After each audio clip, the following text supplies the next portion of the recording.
Kanshi.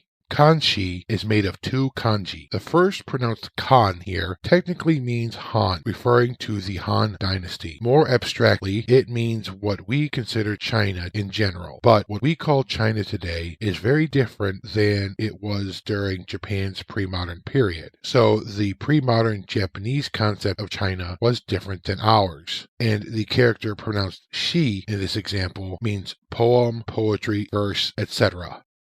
The word Kanshi means Chinese poems or poetry. It was one of the popular terms for Chinese poetry. Another was kara uta, but you are more likely to see Kanshi than kara uta in most English works.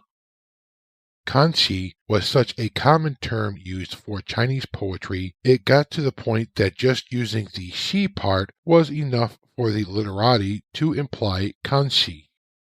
It refers to either Chinese forms of poetry written in Chinese by Chinese, or Chinese forms of poetry written in Chinese by Japanese.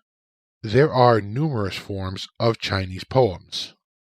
Kanshi could be written in Chinese and then spoken in Chinese if the writer and those around them were educated enough in Chinese.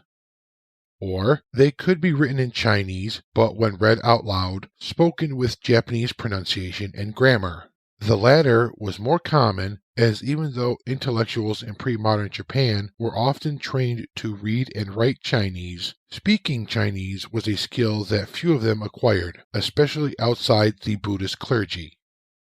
Kanshi was most popular among the imperial aristocracy into the 10th century. The earliest known collection of kanshi in Japan is the Kaifuso, compiled in the 8th century. After the compiling of the Kokin Wakashu, or just Kokinshu, in the 10th century, Japanese poetry began to become more popular among the imperial aristocracy.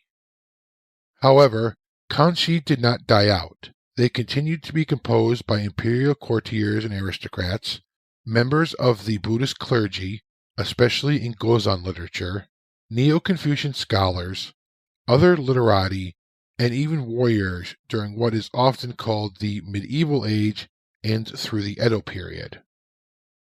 Into the late 19th and earliest 20th centuries, there were a number of people who may have been famous for other reasons, but were also considered accomplished kanshi writers, including intellectuals and authors.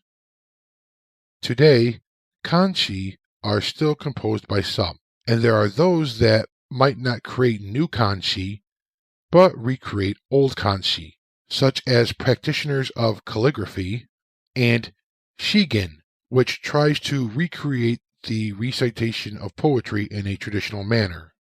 Kanshi are also taught in advanced classical language classes in many Japanese high schools. Thank you so much for joining me and watching this video. I appreciate you giving me your time. Please check out the playlist for other videos on kanji and vocabulary words by myself and Anthony Cummings. Until next time, otsukare-sama deshita.